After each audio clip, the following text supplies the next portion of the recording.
Good day everyone, welcome to the channel. So if your Xfinity remote isn't working with your TV or cable box, I'll show you how to reprogram it step by step.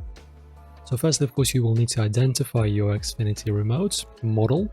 So look at the model number on the back or inside the battery cover. The most common models are XR11, 15 and 16. After that, reset the remote if required. If your remote isn't responding, reset it first. For XR11, press and hold setup until the light turns green, then enter 981.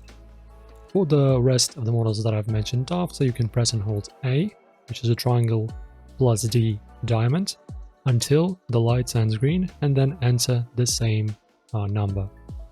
After that, you can pair the remote with your TV or box.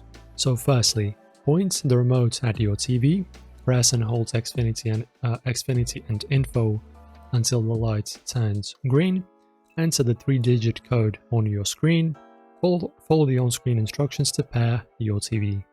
Try adjusting the volume, channels and input to make sure it works.